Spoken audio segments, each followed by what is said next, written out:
మరి పెద్దలైన వారు గమనించి మీ పిల్లల్ని మరి సండే స్కూల్ అక్కడికి పంపించాలని మీ అందరికీ మనం చేస్తున్నాం.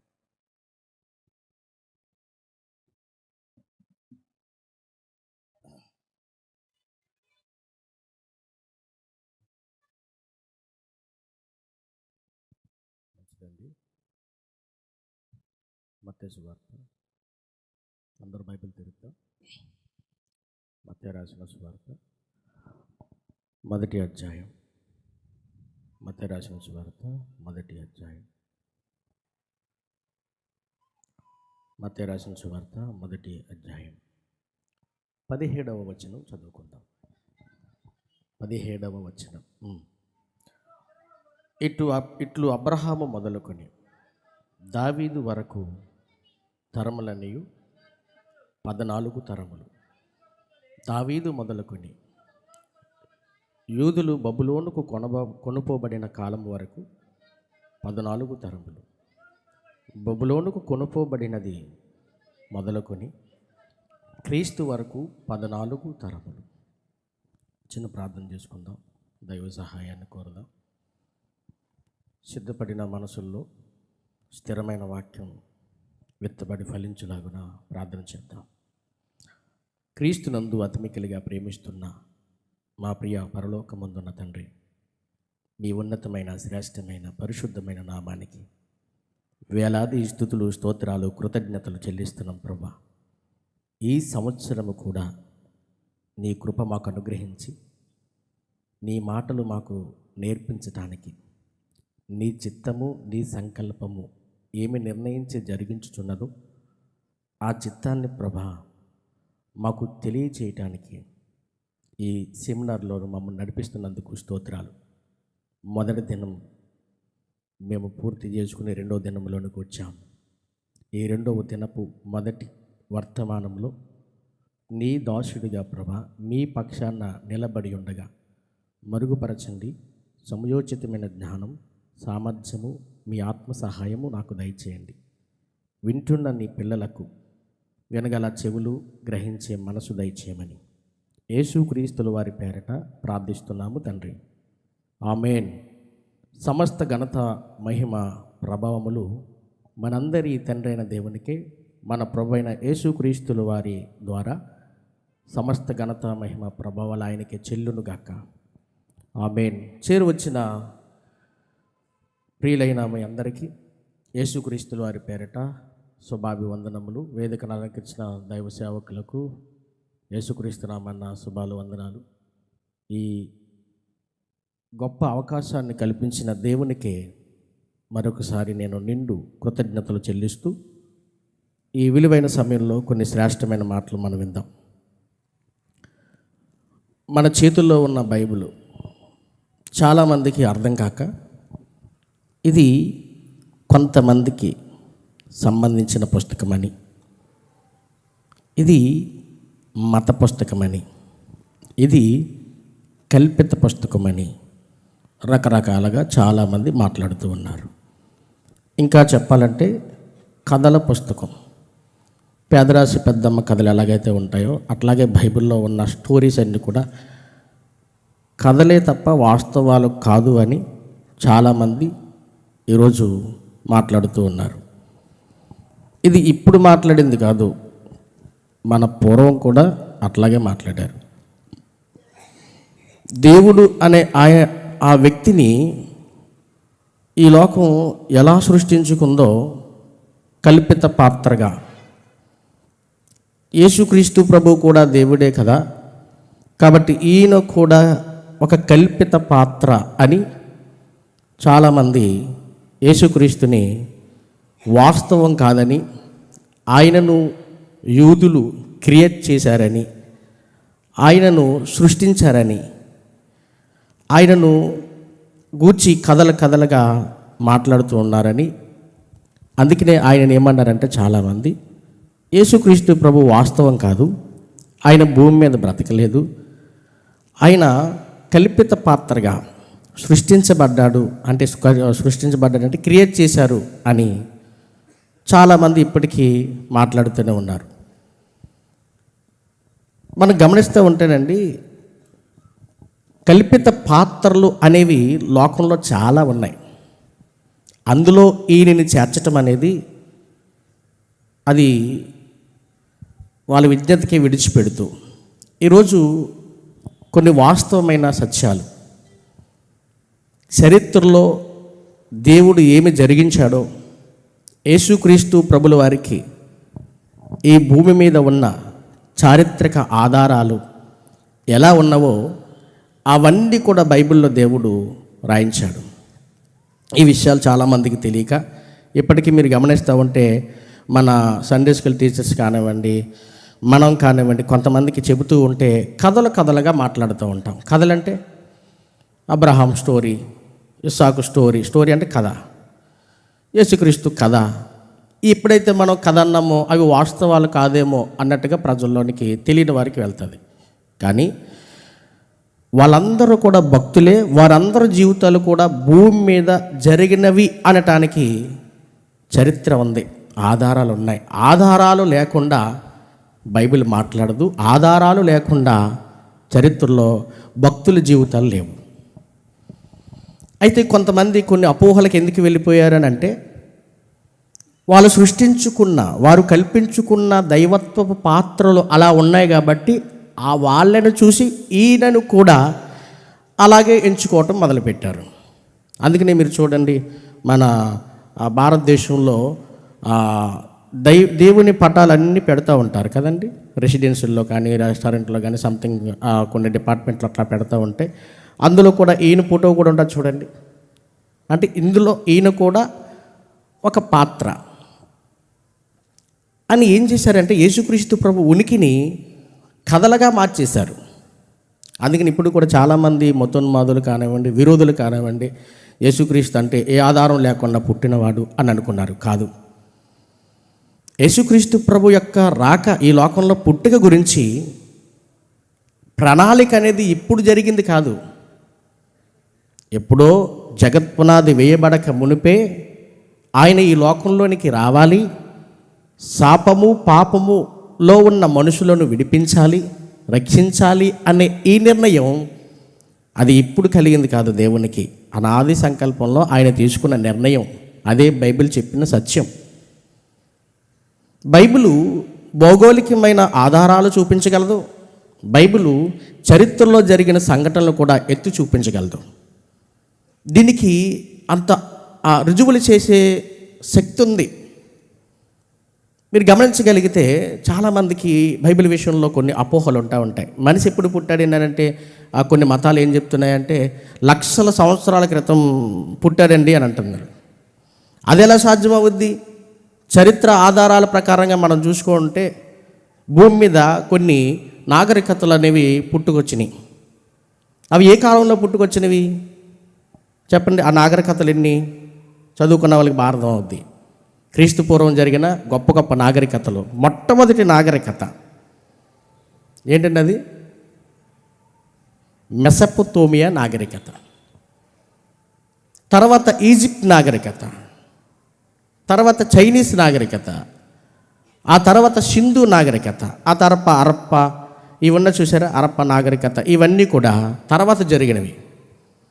ఇక చరిత్రలో మనం చూడగలిగితే ఉంటే అశ్షూరీయుల యొక్క సామ్రాజ్యం, బబులోను సామ్రాజ్యం, రోమా సామ్రాజ్యం, గ్రీకు సామ్రాజ్యం, ఈ సామ్రాజ్యాలన్నీ కూడా భూమి మీద జరిగిన యథార్థ సంఘటనలు.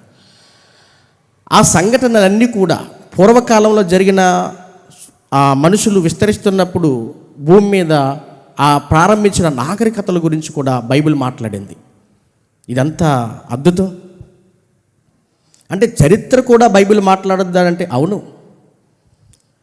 చరిత్రలో బైబిల్ ఎన్నో వాస్తవాలను రుజువు చేసి చెప్పింది. అందుకనే దీనిని చదువుకున్నవారు చదివితే చరిత్ర రుజువులతో సహా నిరూపించగలిగే ఆ శక్తి బైబిల్కి ఉంది. అందుకనే ఆధారం లేకుండా దేవుడు ఏది కూడా తెలియచేయలేదు, ప్రతి దానికి ఎవిడెన్స్ ఇచ్చాడు. మనం మత్తయి సువార్త చదువుతున్నప్పుడు 1వ అధ్యాయం 1వ వచనంలో ఈ మాట రాయబడింది. చూడండి ఒకసారి. మత్తయి సువార్త, అబ్రహాము కుమారుడగు దావీదు కుమారుడైన యేసుక్రీస్తు వంశావళి అని ప్రారంభించాడు. అబ్రహాము కుమారుడగు దావీదు, దావీదు కుమారుడగు యేసుక్రీస్తు వంశావళి, వంశం అని చెప్తున్నాడు. మీరు ఏ వంశం అంటే ఏం చెప్తారు? మనం ఏ వంశం అండి? వెనక్కి వెళ్తాం. మన తండ్రి నుంచి వాళ్ళ తండ్రి, అంటే మన తాత ముత్తాతల నుంచి చెప్పుకుంటామంటే పలానా పలానా వంశంలో మేము పుట్టామని చెప్పుకుంటాం. ఇది ఎంత వాస్తవమో చరిత్రలో యేసుక్రీస్తు ప్రభువు కూడా ఈ లోకంలో పుట్టాడు అనటానికి ఆధారం ఏంటయ్యా అని అంటే, ఇదిగో అబ్రహాము ద్వారా, అబ్రహాము కుమారుడుగా, తర్వాత దావీదు కుమారుడుగా యేసుక్రీస్తు ప్రభు ఈ లోకంలో పుట్టాడు. ఆయనకంటూ ఒక వంశావళి భూమి మీద ఉందని చెబుతుంది మత్తయి సువార్త 1వ అధ్యాయం 1వ వచనం. అక్కడి నుంచి మనం చూసుకుంటూ వెళ్తే వాళ్ళు ఎలా పుట్టారు, ఎవరి ద్వారా వచ్చారు అనేది కూడా ఇంక్లూడ్ చేశాడు ఇందులో. 2వ వచనం, అబ్రహాము ఇస్సాకును కనెను, ఇస్సాకు యాకోబును కనెను, యాకోబు యోధాని అతని అన్నదమ్ములను కనెను, యోధా తామారు నందు పేరేషును జరాహును కనెను. చూసారా? మీరు గమనించగలిగితే యూదుల చరిత్రలో, ఇజ్రాయేలీల చరిత్రలో వీళ్ళ ఎవిడెన్స్ ఉంటుందన్నమాట. మీకు అర్థం కావటానికి ఈ అధ్యాయంలో ఏం చెప్తున్నాడయ్యా, ఏం తెలియజేయడానికి దీన్ని రాయించాడయ్యా అని అంటే డాక్యుమెంట్ ఎవిడెన్స్ అంటారు కదా. ఇప్పుడు మీరు ఒక ప్రాపర్టీ కొనుక్కున్నారు, ఒక స్థలం కొనుక్కున్నారు అనుకోండి. స్థలం కొనుక్కున్నప్పుడు ఖచ్చితంగా ఆ స్థలం మీ పేరు మీదకి రాయాలంటే దానికి సంబంధించిన ఏముండాలి? స్థలాలు కొనుక్కున్నారు లేదా? అంత కెపాసిటీ మాకు లేదంటారా? స్థలాలు కొనుక్కున్నప్పుడు ఓల్డ్ డాక్యుమెంట్స్ తీసుకురమ్మంటాడు. పాత డాక్యుమెంట్స్ అంటే ఈ స్థలం ఇంతకు ముందు ఎవరి పేరు ఉంది, ఎవరి పేరు మీద నుంచి ఎవరి పేరు మీదకి మళ్ళీ ట్రాన్స్ఫర్ అయ్యింది, ఆ తర్వాత ఏం జరిగింది అన్న దానికి దాన్ని ఏమంటారంటే ఓల్డ్ డాక్యుమెంట్స్ అంటారు. అంటే పాత పుస్తకాలు తీసుకురమ్మంటారు. ఇంకా మీకు చెప్పాలంటే మీరు ఎవరండి అని అన్నారు అనుకోండి, మీ తండ్రి పేరు చెప్తారు. ఇంకా అర్థం కాలేదనుకోండి వాళ్ళ తండ్రి పేరు చెప్తారు. ఇంకా అర్థం కాకపోతే వాళ్ళ తండ్రి పేరు చెప్తారు కదా. మనం ఎవరు అనటానికి ఒక రుజువే, ఒక ఆధారమే మనం ఫలానా అని ఎలా చెప్తున్నామో యేసుక్రీస్తు ప్రభు కూడా ఈ లోకంలోనికి రావటం వెనుక ఒక వంశమే ఉంది అన్నాడు ఆయన. ఒక వంశమే ఉంది అన్నాడు. ఎవరయ్యా అని అంటే ఆ అబ్రహాము నుంచి ప్రారంభించాడు. ఆ అబ్రహాము నుంచి ప్రారంభించాడు. ఇది మనం కొన్ని లేఖనాధారాలను మనం బైబిల్ గ్రంథంలో చూడగలిగితే చూడండి. కిందకి వెళ్దాం ఒకసారి. 16వ వచనంలో ఒక మాట చెప్తున్నాడు. యాకోబు మరియా భర్త అయిన యేసేపును కనెను, ఆమె యందు క్రీస్తు అనబడిన యేసు పుట్టెను. క్రీస్తు అనబడిన యేసు, క్రీస్తు అనబడిన యేసు, యేసే క్రీస్తు, క్రీస్తే యేసు. ఈ 2 పదాలకి అర్థాలు ఏంటి? కింద పుట్టినట్లు ఇచ్చాడు చూడండి. ఈ 2 పదాలకి అర్థాలు ఏంటి? క్రీస్తు అను శబ్దానికి అభిషక్తుడని, యేసు అను శబ్దానికి రక్షకుడు అని అర్థం అంట. యేసు అంటే అర్థం ఏంటండి? రక్షకుడు. క్రీస్తు అంటే అభిషక్తుడు. ఈ పదాల అర్థాలు ఇంకా మనం చూడగలిగితే రక్షించేవాడు, తర్వాత అభిషక్తుడు. అభిషక్తుడు అంటే ప్రభువు లేదా రాజు అని అర్థం వస్తుంది. ప్రభువు లేదా రాజు అని వస్తుంది అభిషక్తుడు అంటే. మరి రక్షకుడు అంటే రక్షించేవాడు. ఎక్కడి నుంచి రక్షిస్తాడు? శత్రువుల చేతుల నుంచి రక్షించేవాడు కూడా రక్షకుడే. ఇప్పుడు ఎవరా శత్రువు, ఎలా రక్షకుడయ్యాడు అని అంటే 21వ వచనంలో చెప్తున్నాడు చూడండి. 21వ వచనం, ఆమె ఒక కుమారుని కనును, తన ప్రజలను వారి పాపముల నుండి ఆయనే రక్షించును గనుక ఆయనకు క్రీస్తు అని పేరు పెట్టుదున నేను. క్రీస్తునా యేసనా? అది ఇక్కడ క్రీస్తు అని రాకూడదు, యేసే అని రావాలి. ఎందుకంటే యేసు అనే పదానికి అర్థం రక్షకుడు. ఆ రక్షకుడు పుట్టబోతున్నాడు నీ గర్భాన్న అని చెబుతోంది దూత. ఆయనే వారి పాపముల నుండి రక్షించును గనక, పాపముల నుండి శాపముల నుండి రక్షించును గనక ఆయనకి యేసు అని పేరు పెట్టబడును అని చెప్పింది. ఇప్పుడు ఈరోజు మీకు ఒక విషయాన్ని నేను తెలియజేస్తాను. యేసు గురించి, క్రీస్తు గురించి చరిత్ర ఆధారాలతో దేవుడు ముందస్తు ప్రణాళికలో ఆయన నిత్య సంకల్పంలో ఏమి నిర్ణయించాడో, ఈ భూమి మీద ఏం జరగాలని ఆయన ఆదిలోనే అనుకున్నాడో ఆ వాస్తవాలు, యథార్థ గాథలు బైబిల్లో ఉన్నాయి. నిజంగా ఈ విషయాలన్నీ తెలుసుకుంటే హృదయం అంతా ఉప్పొంగుతూ ఉంటుందండి. రక్షకుడు, పాపము నుండి విడిపించే రక్షకుడు. అసలు పాపం ఎలాగొచ్చింది లోకంలోకి? ఈ పాపం ఎలా వచ్చింది చూద్దాం. ఆదికాండం 3వ అధ్యాయం ఆదికాండం 3వ అధ్యాయము. ఆజ్ఞ అతిక్రమించిన ఆదాము అవ్వలు వారు తెచ్చుకున్న పాపశాపాలు, వారి ద్వారా ఈ లోకానికి పాపం వచ్చింది. పాపం చేసిన ఆదాముని శిక్షించాడు, అవ్వని శిక్షించాడు. అవకాశం ఇచ్చిన సర్పాన్ని దేవుడు శిక్షించాడు. దీని అంతటికీ ప్రేరేపణ కలిగించిన సాతానుని కూడా దేవుడు శిక్షిస్తూ, ఆ పాపం ఈ లోకంలోనికి రాగానే, ఆధ్యాత్మిక్రమం వలన ఈ పాపం లోకంలోనికి రాగానే ఏదైనా తోటలోనే వాళ్ళని శపించిన తర్వాత ఇక్కడ మనం చూడగలిగితే ఆదికాండం 3:15 చదవండి ఒకసారి.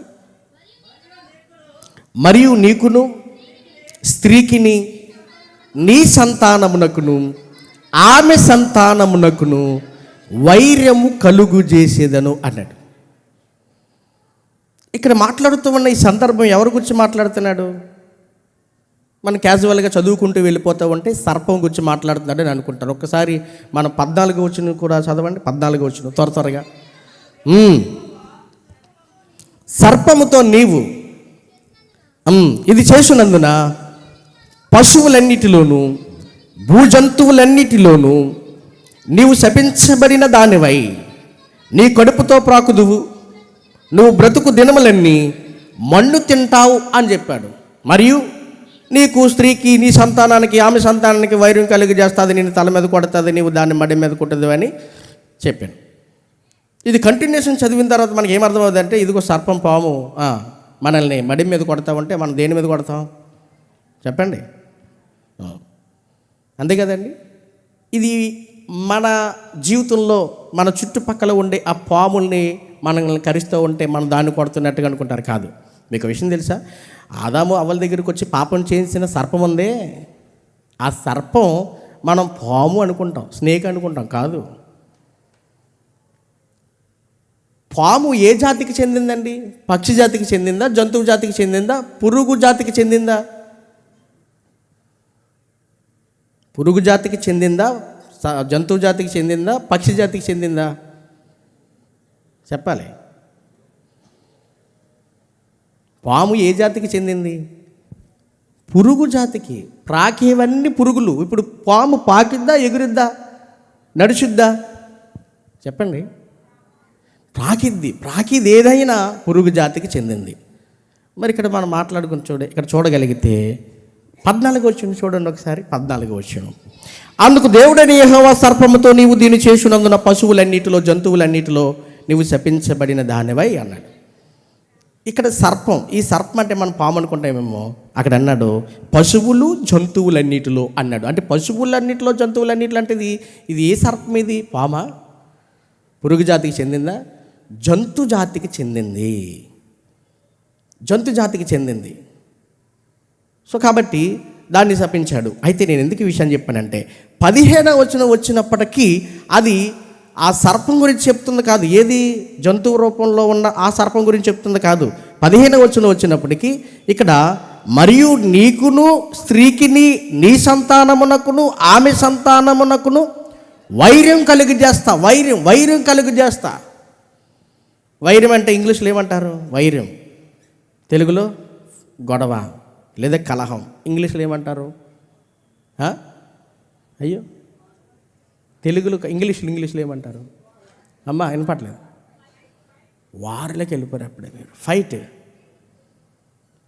అన్నమాట. నీ సంతానానికి ఆమె సంతానానికి. ఈ పదాలు గుర్తుపెట్టుకోండి. ఆమె సంతానం అన్నాడు, నీ సంతానం అన్నాడు. నీ సంతానం అంటే ఎవరు?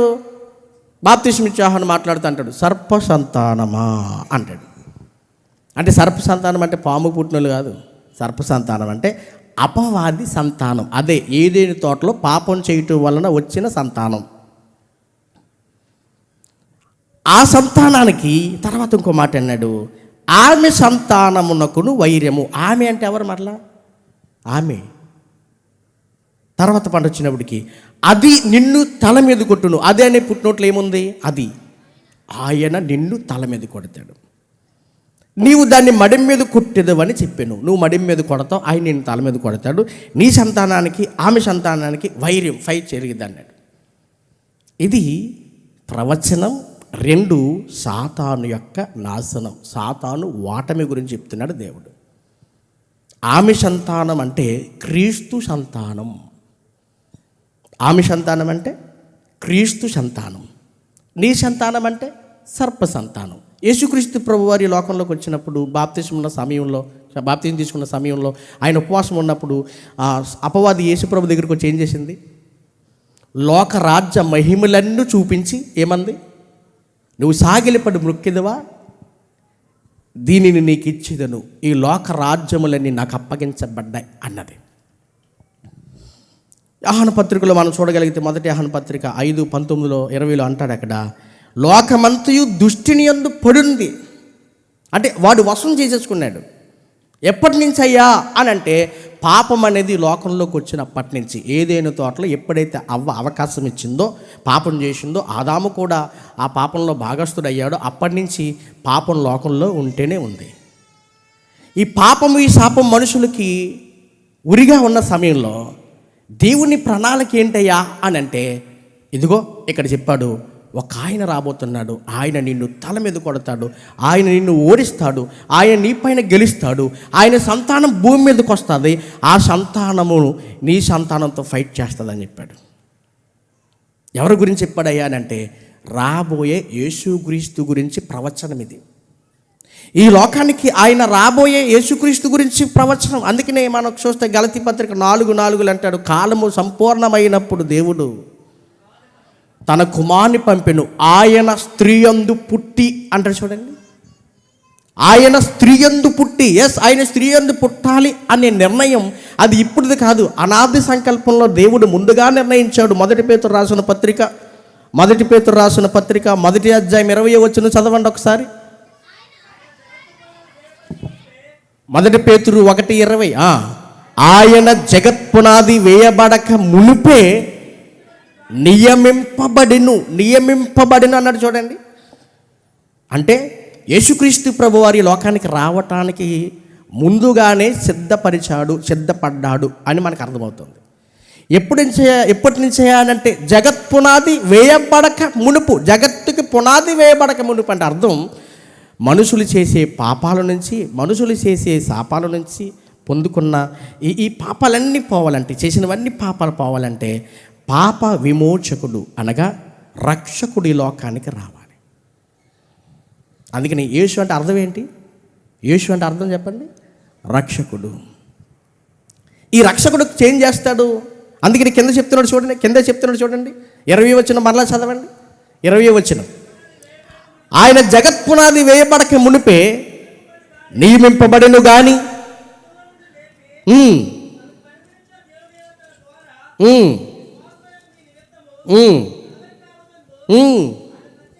చూడండి, కడవరి కాలంలో ఆయన ప్రత్యక్షం అవ్వాల్సి వచ్చింది. కిందకి పైకి చూస్తే పైన చెప్తూ ఉంటాడు ఆయన. 19 వచనం, 19, అమూల్యమైన రక్తము చేత అనగా నిర్దోషమైన నిష్కలంకమైన గొర్రెపిల్ల వంటి క్రీస్తు రక్తము చేత విమోచింపబడితేరని మీరు ఎరుగుదురు. అంటే యేసుక్రీస్తు ద్వారా మనం విమోచించబడాలి, యేసుక్రీస్తు ద్వారా మనం రక్షించబడాలనే ఈ నిర్ణయం చెప్పండి దేవుడికి ఎప్పటి నుంచి ఉంది? ముందు నుంచి ఉంది. అందుకని ఆయన చిత్తంలో ఏం ఏర్పాటు చేశాడో, ఆయన సంకల్ప ప్రకారంగా ఏది జరిగించాలని ఆయన అనుకున్నాడో ఆదిలోనే అదంతా కూడా క్రమక్రమంగా దేవుడు జరిగించడానికి ఆది నుంచి సిద్ధపడ్డాడు. ఎఫెసీ పత్రిక 1 అధ్యాయం 10 వచనం చదవండి ఒకసారి. ఎఫెసీయులకు రాసిన పత్రిక ఈ సంకల్పమును బట్టి ఆయన పరలోకములో ఉన్నవి కానీ భూమి మీద ఉన్నవే కానీ సమస్తమును క్రీస్తునందు ఏకముగా సమకూర్చవలనని తనలో తాను నిర్ణయించుకునేను. తర్వాత 11-12 వచనాలు కూడా, మరియు క్రీస్తునందు ముందుగా నిరీక్షించిన మనం తన మహిమకు కీర్తి కలుగు చేయవలనని దేవుడు తన చిత్త ప్రకారమైన సంకల్పమును బట్టి మనలను ముందుగా నిర్ణయించి తన యందు స్వాస్థ్యముగా ఏర్పరచెను. ఆయన చిత్తానుసారముగా చేసిన నిర్ణయం చెప్పిన సమస్త కార్యములను జరిగిస్తున్నాడు, సమస్త కార్యాలు జరిగిస్తున్నాడు. అలా జరిగించే కార్యక్రమంలో మనం చూడగలిగితే ఇదిగో పాపం లోకంలోనికి వచ్చింది. లోకంలోకి వచ్చిన ఈ పాపం పోవాలంటే చెప్పండి, ఎక్కడికన్నా వెళ్ళి తీర్థయాత్రలకి 3 సార్లు మునిగితే పాపం పోస్తుందా? ఇంకా చెప్పాలంటే పాపాలన్నీ చేసేసి దోచుకుని దాచుకుని అక్రమంగా సంపాదించిన డబ్బంతా తీసుకెళ్ళి హుండీలు వేస్తే పాపాలు పోతాయా? అడుక్కుంది లోకం. చివరి క్షణాలలో కాటికి కాళ్ళు చాపే పరిస్థితుల్లో చనిపోయే ముందు రకరకాల ప్రాంతాలు తిరిగితే యాత్రలని పాపం పోతుందంటారా? పోదు. మరి ఈ పాపం మనుషులపైన ఉన్నప్పుడు ఈ పాపం పోవాలంటే విమోచకుడు రావాలి, రక్షకుడు రావాలి. ఈ రక్షకుని సంకల్పమే దేవుడు ముందుగా సిద్ధపరిచాడు. వెళ్దాం ఇంకా. అందుకని మనం చూస్తూ ఉంటే కాలంలో మనుషులు విస్తరిస్తూ ఉన్నారు. ఆది కాండంలో మనం చూస్తూ ఉంటే విస్తరిస్తున్న మనుషులు ఇంకా పాపం చేసి దేవుడి గురించి తెలుసుకోక దేవుని విసర్జించి దేవుడు పక్కన పెట్టి వారి ఇష్టానుసారంగా బ్రతికారంట. ఆది కాండం 6వ అధ్యాయంలో మనం చూస్తే దేవుడు తీసుకున్న నిర్ణయం ఏంటంటే నోవహు కాలంలో దేవుడు సువార్తను ప్రకటించినా మారలేని ఆ జనాన్ని జలప్రలయంలో ఏం చేశాడు? చంపేశాడు, నాశనం చేశాడు. ఆ జలప్రలయం అయిన తర్వాత కూడా మనుషులు తెలుసుకుంటారులే అని అనుకున్నాడు. కానీ వాళ్ళు విస్తరించిన తర్వాత వాళ్ళు ఇష్టానుసారంగా బ్రతకడం ప్రారంభించారు. మనకి ఆది కాండం 11వ అధ్యాయం 10వ అధ్యాయంలో మనకు కనపడుతుంది. అప్పుడు దేవుడు ఏం చేశాడయ్యా అని అంటే 12వ అధ్యాయం వచ్చినప్పటికీ చూద్దాం ఒకసారి. ఆది కాండం 12వ అధ్యాయం మొదటి వచనం. ఆది కాండం 12వ అధ్యాయం మొదటి వచనం. అబ్రహాంతో మాట్లాడుతున్నాడు దేవుడు. యెహోవా అన్నాడు, అబ్రహాం నువ్వు లేచి నీ దేశము నుండి, నీ బంధువుల నుండి, నీ తండ్రి ఇంటి నుండి బయలుదేరి నీకు నేను చూపించు దేశమునకు వెళ్ళు. నిన్ను గొప్ప జనముగా చేస్తాను, నిన్ను ఆశీర్వదించి నీ నామాన్ని గొప్ప చేస్తాను, నువ్వు ఆశీర్వాదముగా ఉంటావు. ఈ పదాలు అర్థాలు తెలుసండి. కొత్తలో నాకేం తెలిసేది కాదు, కొత్తలో నాకు తెలిసేది కాదు. ఆశీర్వాదం అంటే ఏమనుకున్నానంటే శారీరకమైన బ్లెస్సింగ్స్ అనుకున్నాను. నిజమే, అబ్రహాము గారికి శారీరకమైన బ్లెస్సింగ్స్ ఇచ్చాడు. దానితో పాటు అబ్రహాముకి తెలిసిన నిజం మనకి తెలియలేనిది ఏంటో తెలుసా? ఆత్మీయ ఆశీర్వాదం. అదే ముఖ్యం.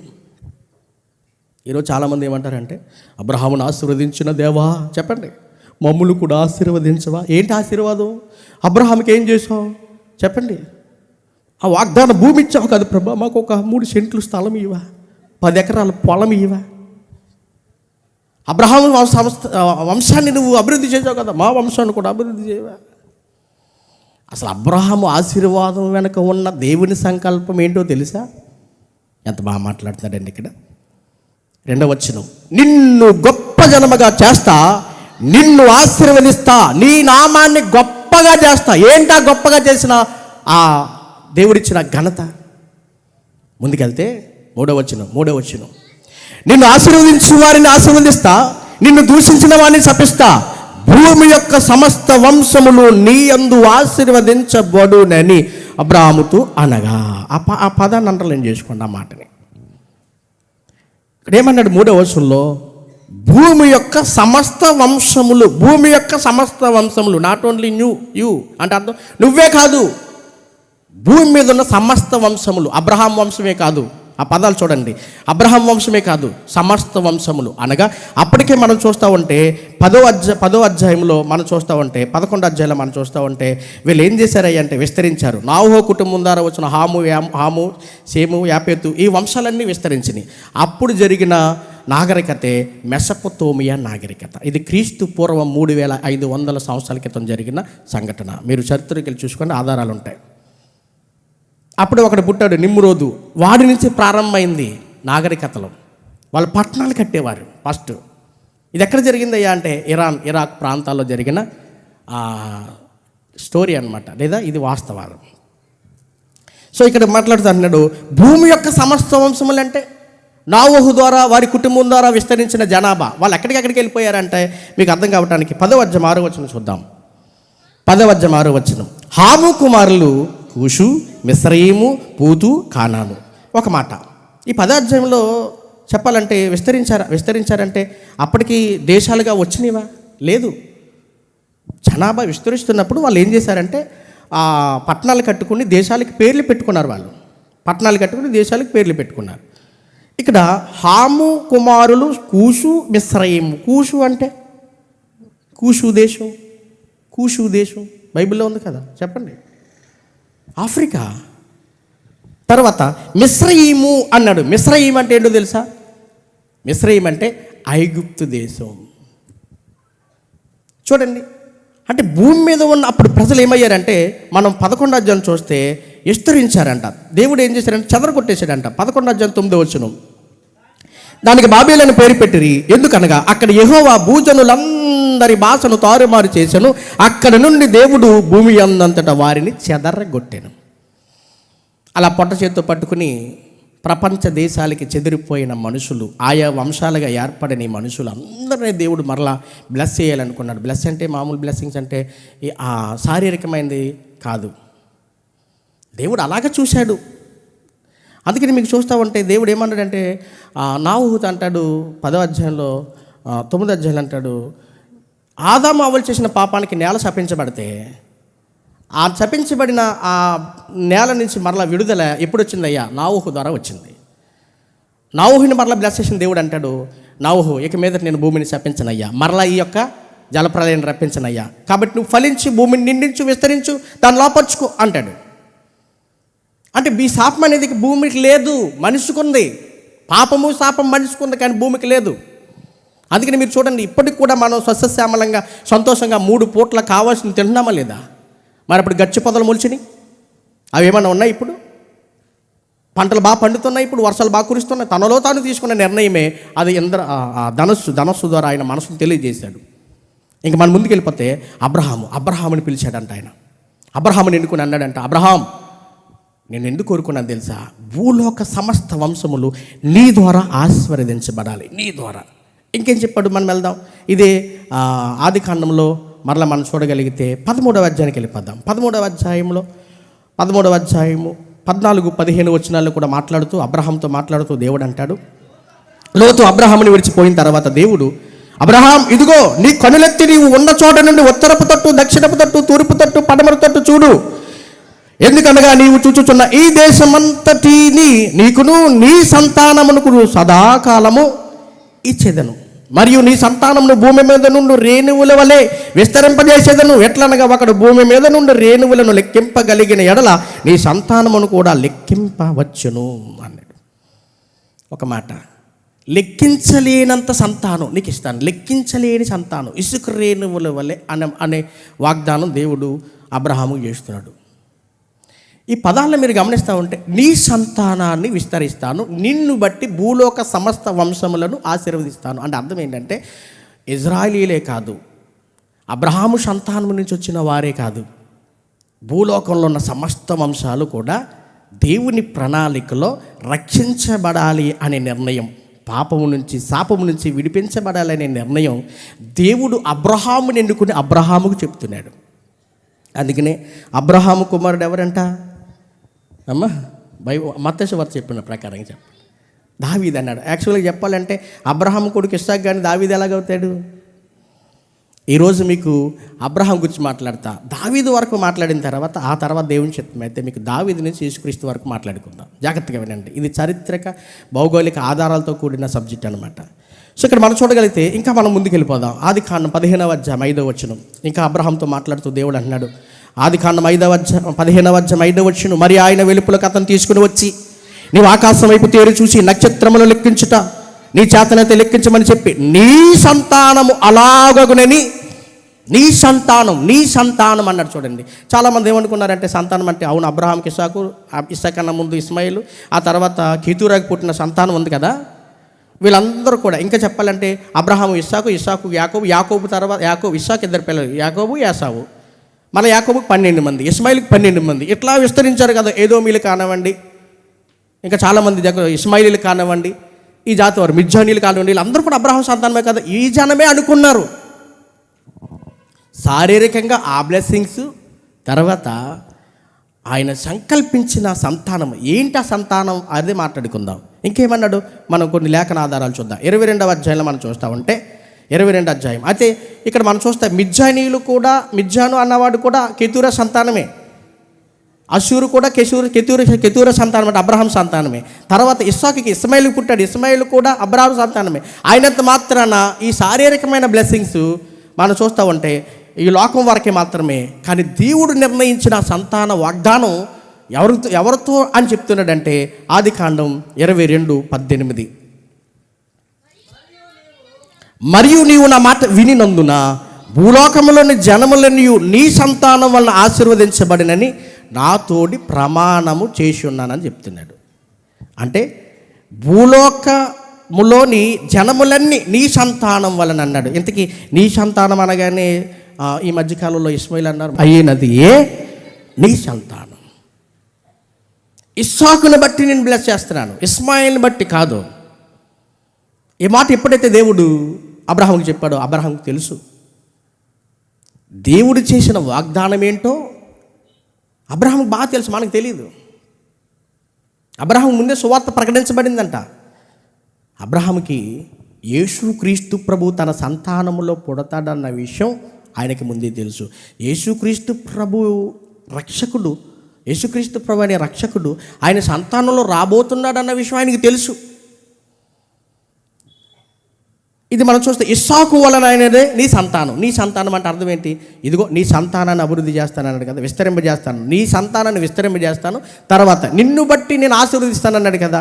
ఆ ఆశీర్వాదము, ఆ సంతానం ఏంటో మనం ముందుకెళ్తే ఇస్సాకు దగ్గరికి వచ్చినప్పుడు కూడా ఇదే మాట దేవుడు ఈ వాగ్దానాన్ని తన కుమారుడైన ఇస్సాకు కూడా చేస్తాడు. చూడండి ఒకసారి, ఇస్సాకు గారికి కూడా ఆ వాగ్దానాన్ని చేస్తూ ఉంటాడు ఆయన. ఆదికాండం 26వ అధ్యాయం 1-5 వచనాలు. ఆదికాండం 26 1-5 వచనాలు. అబ్రహాము దినములలో వచ్చిన మొదటి కరువు కాక మరి ఒక కరువు ఆ దేశంలో వచ్చాను. అప్పుడు ఇస్సాకు గెరారులో ఉన్న ఫిలిష్తీయుల రాజు అయిన అబీమెలెకు వద్దకు వెళ్ళెను. అక్కడ యెహోవా అతనికి ప్రత్యక్షమై, మీ నాన్న వెళ్ళిన ఐగుప్తుకు నువ్వు వెళ్ళలేదు, మీ నాన్న చేసిన మిస్టేక్ నువ్వు చేయలేదు కాబట్టి అన్నాడు. తర్వాత చదవండి. వెళ్ళక నేను నీతో చెప్పు దేశమందు నివసించుము, ఈ దేశమందు పరవాసమయ్యుండు, నేను నీకు తోడయుండి నిన్ను ఆశీర్వదిస్తా. ఇక్కడ చెప్తున్నాడు చూడండి, ఏలి అనగా నీకును నీ సంతానమునకును ఈ దేశములన్నీ ఇచ్చి నీ తండ్రి అయిన అబ్రహాముతో నేను చేసిన ప్రమాణము నెరవేర్చి ఆకాశ నక్షత్రముల వలె నీ సంతానమును విస్తరింపజేసి ఈ దేశములన్నీ నీ సంతానములకు ఇచ్చేదను. నీ సంతానము వలన సమస్త భూలోకములు నీ సమస్త జనులు ఆశీర్వదించబడుదురు. సేమ్ అబ్రహాంకి ఏమైతే వాగ్దానం చేశాడో అదే వాగ్దానం ఇస్సాకు గారికి కూడా చేస్తున్నారు. చూడండి, నీ సంతానము వలన, చివరి మాట, నీ సంతానం వలన సమస్త భూలోకములోని సమస్త జనులు, సమస్త వంశాలు, సమస్త జనులు, ఆయా భాషలు మాట్లాడేవారు, ఆయా ప్రాంతాల్లో నివసించేవారు. అంటే దేవుని ప్రణాళికలు మనం చూస్తే అబ్రహాముని ఎందుకు ఎన్నుకున్నాడయ్యా అని అంటే ప్రవచనం. ఆదికాండం 3:15. ఏంట ప్రవచనం? ఆమె సంతానము నీ సంతానంతో వైరం కలిగజేస్తా. ఆమె సంతానము నీ సంతానంతో వైరం కలిగజేస్తా. ఆయన నిన్ను తల మీద కొడతాడు. ఆయన నిన్ను తల మీద కొడతాడు. ఈ ప్రవచనానుసారంగా దేవుని ఏర్పాటులో ఎన్నుకున్నవాడే అబ్రహాం. ఆ కాలంలో అబ్రహామును పిలిచినప్పుడు అబ్రహాం అంటే ఆ పిలుపుకు లోబడ్డాడంట. ఆధారము లేనప్పుడు, రుజువు లేనప్పుడు అబ్రహాము విశ్వసించాడంట. ఆ విశ్వసించిన తర్వాత దేవుడు ఆ అబ్రహాముతో తన సంకల్పాన్ని అంతటి చెప్పాడు. అందుకని ఒక సందర్భంలో అంటాడు, నేను చేయబోయినది అబ్రహాముకి దాచిపెడతాను. ఏం చేయబోతున్నావయ్యా నువ్వు అని అంటే, ఇదిగో భూలోక సమస్త వంశములు ఉన్నాయి, ఏ పాపంలో ఉంది, ఈ పాపంలో ఉన్న ఈ మనుషులను నిన్ను బట్టి నేను విడిపిస్తాను. ఎలాగయ్యా, అది ఎలా జరిగిద్దయ్యా అని అంటే అబ్రహాంతో ఏం చెప్పాడు తెలిసే దేవుడు, యేసుక్రీస్తు అని ఆయన నీ వంశం లేదా నీ సంతానంలో పుడతాడు అన్నాడు. ఆ రక్షకుడు నీ సంతానంలో పుడతాడు. ఆయన ద్వారా, ఆయనను బట్టి సమస్త జనులను నేను ఆశీర్వదిస్తా. ఆశీర్వాదానికి మూల కారణం ఎవరంటే అబ్రహాం, నువ్వే అన్నాడు. మరి అబ్రహాం చనిపోయాడు కదా, మరి చనిపోయిన తర్వాత సంతానం ఎవరు? ఇస్సాకు. మరలా అదే రిపీట్ ఎవరికి చెప్పాడు చెప్పండి? ఇస్సాకు చెప్పాడు. ఇస్సాకు కుమారుడు ఎవరు? యాసావు, యాకోబు. ఈ యాసావు యాకోబు విషయంలో యాకోబుని ద్వేషించిన దేవుడు యాకోబుని ఏం చేశాడు? ప్రేమించాడు. వీరిద్దరికి స్టోరీ చాలా ఉందనుకోండి. యాసావు మంచోడు కాదు, దుష్టుడి సంబంధి. యాకోబు దేవుని చిత్తానుసారంగా నడిచిన వ్యక్తి. అందుకనే యాకోబుని ఎన్నుకున్నాడు. తర్వాత యాకోబుని ఎన్నుకుని ఏం చేశాడు? ఇదే మాట మరలా యాకోబు కూడా వాగ్దానం చేస్తున్నాడు. 49వ అధ్యాయం, క్షమించండి, ఆదికాండం యాకోబుతో కూడా మాట్లాడుతున్నాడు. 28వ అధ్యాయం, ఆదికాండం 28వ అధ్యాయం, త్వరగా 13-15 వచ్చినాడు. యాకోబు పత్రిక, క్షమించండి, యాకోబు ఆదికాండం 28వ అధ్యాయం యాకోబు గురించి మాట్లాడుతున్నాడు. ఆదికాండం 28:13. 28:13 చదవండి. మరి యెహోవా ఇతడు పారిపోతూ ఉన్నాడు తన తండ్రి దగ్గర నుంచి, అన్న చేతిలో పడకుండా అన్న చంపేస్తాడేమని భయపడి పారిపోతున్న సమయంలో బేతేలుకి వెళ్ళిన తర్వాత బేతేలులో దేవుడు దర్శనమిచ్చి చెప్తున్నాడు. చదవండి 13వ వచనం. మరి యెహోవా దానికి పైగా నిలిచి, నేను నీ తండ్రి అయిన అబ్రహాము దేవుడను, ఇస్సాకు దేవుడను యెహోవాను, నీవు పండుకొని ఉన్న ఈ భూమిని నీకును నీ సంతానమునకు ఇచ్చెదను. నీ సంతానము భూమి మీద లెక్కకు ఇసుక రేణి వలెలాగును. నీ పడమటి తట్టును, తూర్పు తట్టును, ఉత్తరపు తట్టు, దక్షిణపు తట్టు వ్యాపించెదవు. భూమి యొక్క వంశములన్నీ, భూమి యొక్క వంశములు, ఇక్కడ కూడా మాట్లాడతాను చూడండి, భూమి యొక్క వంశములు నీ మూలముగా, నీ సంతానము మూలముగా ఆశీర్వదింపబడెను. నీ మూలంగా. ఇదే మాట అబ్రహాముకి చెప్పాడు, ఇదే మాట ఇస్సాకు చెప్పాడు, ఇదే మాట ఎవరికి చెప్తున్నాడు? యాకోబుకు చెప్తున్నాడు. నీ మూలంగా సమస్త వంశములు, తర్వాత నీ మూలంగా నీ సంతానముగా ఆశీర్వాదం. ఏంటి ఆశీర్వాదం? ఏంటి ఆ సంతానం ఎవరింతకి? ఇవన్నీ మనం ఆలోచన చేస్తానండి. దేవుడి సంకల్పంలో ఇది ఆది నుంచి కూడా ఆయన నిర్ణయించి, కాలాలు మారుతూ ఉన్నా ఆయన చిత్తం జరిగిస్తూ ఉంటే, ఆయన ఏర్పాట్లో ఏమి నిర్ణయించాడో అది జరిగించడానికి అబ్రహాముని ఎన్నుకున్నాడు. అబ్రహాముని ద్వారా ఇస్సాకు, ఇస్సాకు ద్వారా యాకోబు. మరి ఇస్మాయిల్ ఏమయ్యాడు? సైడ్కి వెళ్ళాడు. మిద్యాన్ ఏమయ్యాడు అంటే కెతూరు సంతానం ఏమైంది?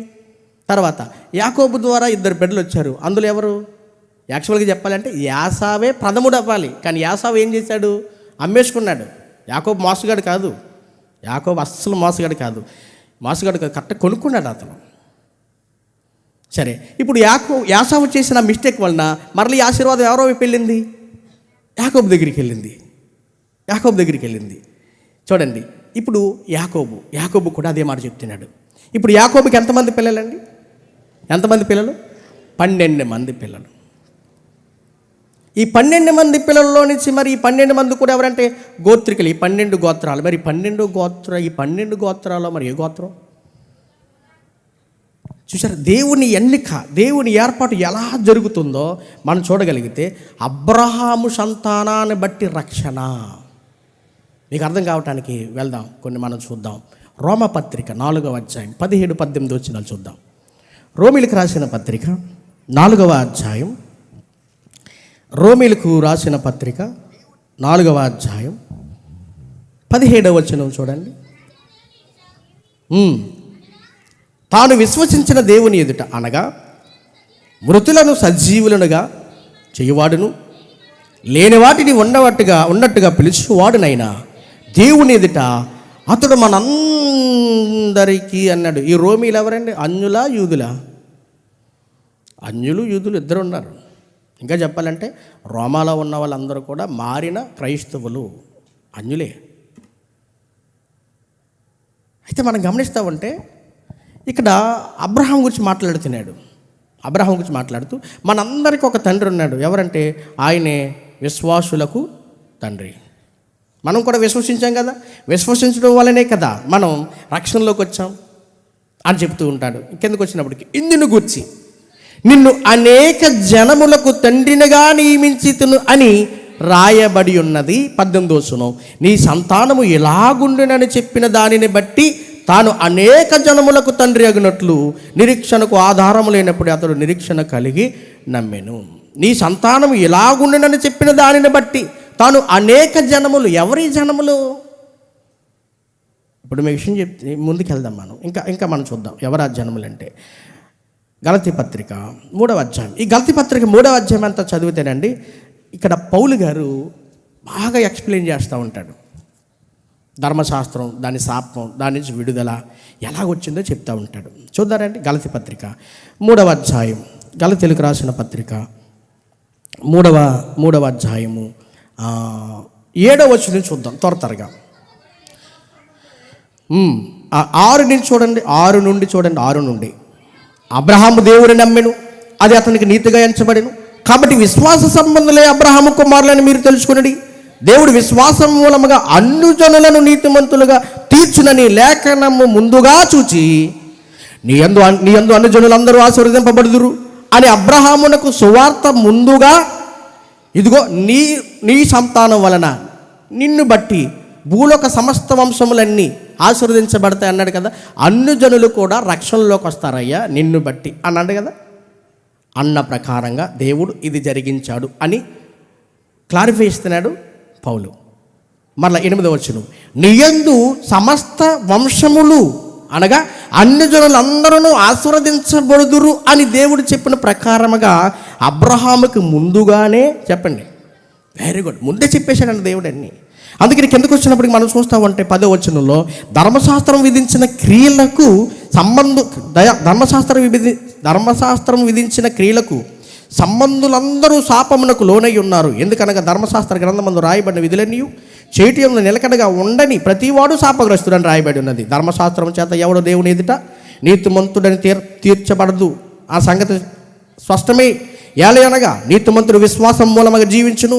ధర్మశాస్త్రం విశ్వాస సంబంధమైనది కాదు, కానీ దాని విధులను ఆచరించేవాడు వాటి వలనే జీవించును. ఆత్మను గూర్చిన వాగ్దానం విశ్వాసము వలన మనకు లభించినట్లు అబ్రహాము పొందిన ఆశీర్వచనం యేసుక్రీస్తు ద్వారా అన్ని జనులకు కలుగుటకై క్రీస్తు మన కోసం శాపమై మనలను ధర్మశాస్త్రం యొక్క శాపము నుండి విమోచించెను.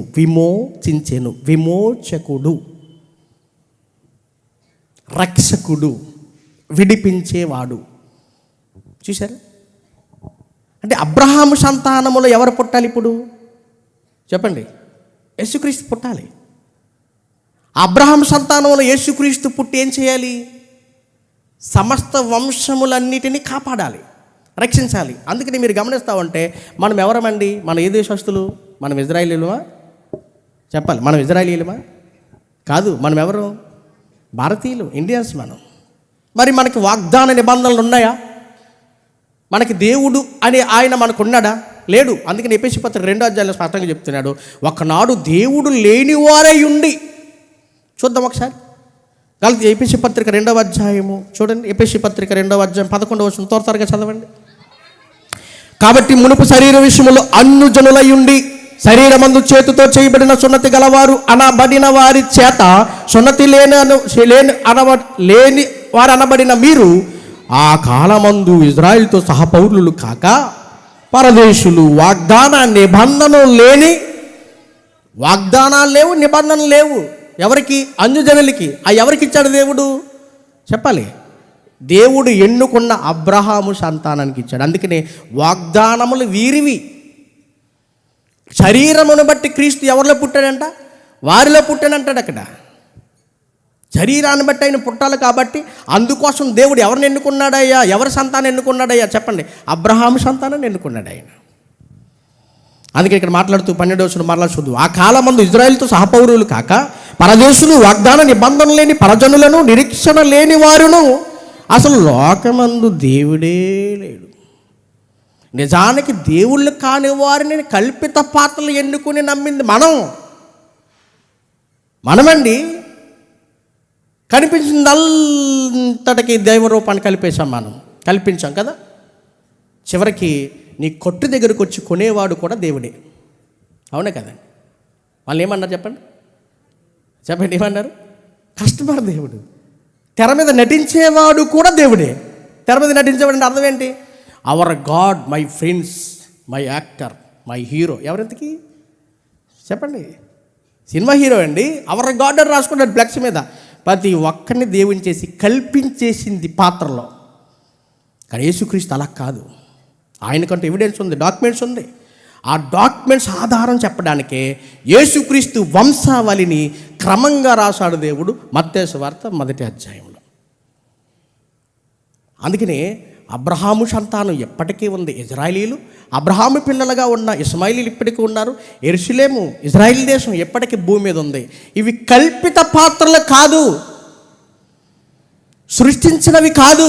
ఇవి వాస్తవాలు, ఇవి సత్యాలు, ఇవే భౌగోళికమైన ఆధారాలు, ఇవే చరిత్ర కలిగిన ఆధారాలండి. కాదని ఎవరు అనగలరు? అసలు చెప్పాలంటే యేసుక్రీస్తు ప్రభువారి లోకంలోనికి రాకపోతే మనం ఏమైపోదు? ఎంత గొప్ప ధన్యత! దేవుడు ఆ రక్షణ భాగ్యం దేవుడు ఎవరికి ఇచ్చాడయ్యా? ఎవరి ద్వారా ఇచ్చాడయ్యా అంటే చెప్పండి, ఎవరి ద్వారా ఇచ్చాడు? అబ్రహాము సంతానం, అబ్రహాము ద్వారా. అందుకని రక్షణ అనేది ఎవరి నుంచి కలగాలంటాడు?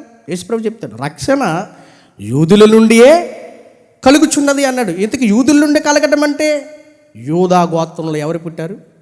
ఈ యూదా గోత్రం ఏ గోత్రాల్లో ప్రాముఖ్యమైంది? ఇజ్రాయేలీల 12 గోత్రాల్లో ప్రాముఖ్యమైంది. ఇజ్రాయేలీలు ఎవరి సంతానం? ఇస్సాకు సంతానం. ఇస్సాకు ఎవరి సంతానం? అబ్రహాము సంతానం. చూశారు? అలా ముందు మనం అలా వెనక్కి వెళ్ళిపోతే ఎంత ఆధారాలతో కూడినవన్నీ బైబిల్లో ఉన్నాయండి. కాదు అనలేని సత్యం, ఇదే నిత్యం, ఇదే సత్యం. ఇంత వాస్తవాలు బైబిల్లో ఉంటే ఎవడండి కాకమ్మ కథలని చెప్తూ ఎవడు కల్పిత పాత్ర చెప్పడం ఏంటి? రేపు చెప్తాను మీకు. రక్షణ అనేది అబ్రహాము ద్వారా రక్షణ వచ్చింది. మరి ఆయన ఎవరు? యేసు అనడానికి అర్థం రక్షకుడు. మరి క్రీస్తు అంటే అర్థం ఏంటి? క్రీస్తు అంటే అర్థం ఏంటి? అభిషక్తుడు. అభిషక్తుడు అనగా చెప్పాను మీకు, ప్రభువు, రాజు. అందుకనే యాకోబు ద్వారా మరలా ఆ 12 గోత్రాల ఎన్నికలో దేవుడు ఎన్నుకున్న గోత్రం యోధా గోత్రం. ఆదికాండం ముగిస్తున్నాను. ఆదికాండం 49వ అధ్యాయం 8వ వచనం చూద్దాం. 49:8. యోధా, యాకోబు గారు 12 మంది తన కుమారులను దీవిస్తూ భవిష్యత్తులో జరగబోయే అంచెకాన దినాలలో సంభవించబోయేవన్నీ కూడా తెలియజేస్తూ వారిని ఇలాగ ఆశీర్వదించాడంట. 49వ అధ్యాయం 1వ వచనం చదవండి ఒకసారి.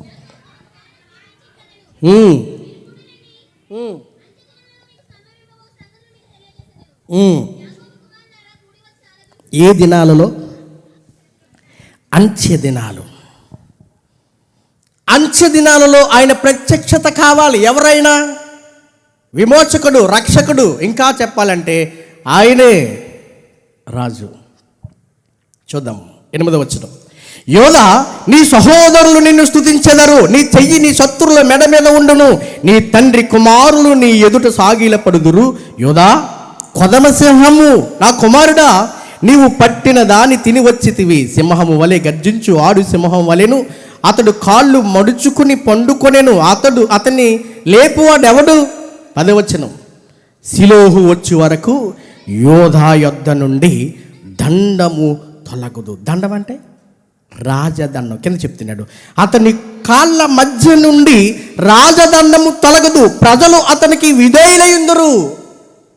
ఎవరి గురించి అండి ప్రవచనం? యోధాని ఎందుకు ఇలా బ్లెస్ చేస్తున్నాడంటే, ఇదిగో అనాది సంకల్పంలో దేవుడు ముందుగానే నీ సంతానం వలన భూలోక సమస్త వంశములన్నీ ఆశీర్వదించబడతాయి, నిన్ను పరిపాలించేవాడు నీలో నుంచే వస్తాడు అన్న ఈ మాటలన్నీ ఎవరికి తెలిసాయా?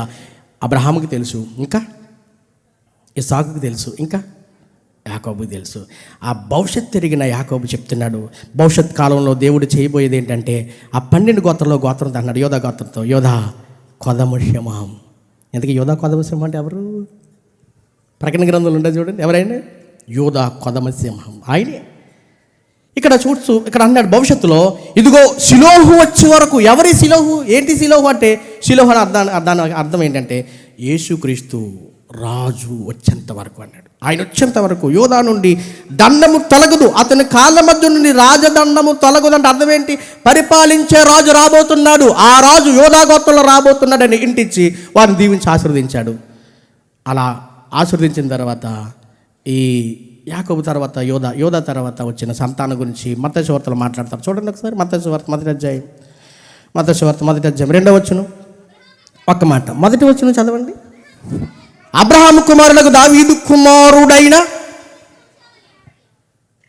ఇప్పుడు అబ్రహాము కుమారుడు అనగా సమస్త వంశములు ఆయన సంతానం నుంచి రక్షించడానికి వచ్చిన విమోచకుడు, రక్షకుడు. అయితే ఆయన యేసు అయితే దావీదు కుమారుడు అన్నాడు. ఎందుకు ఈ దావీదు కుమారుడు ఏంటి? ఎందుకు వచ్చాడు ఈ దావీదు కుమారుడని అని అంటే చూద్దాం. లోకసువార్తకి వెళ్దాం.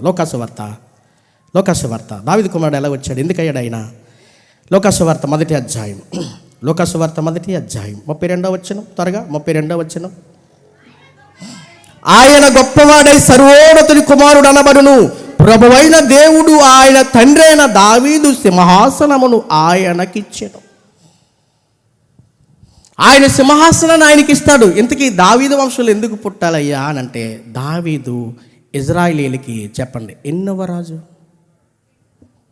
ఎన్నో రాజు? రెండవ రాజు.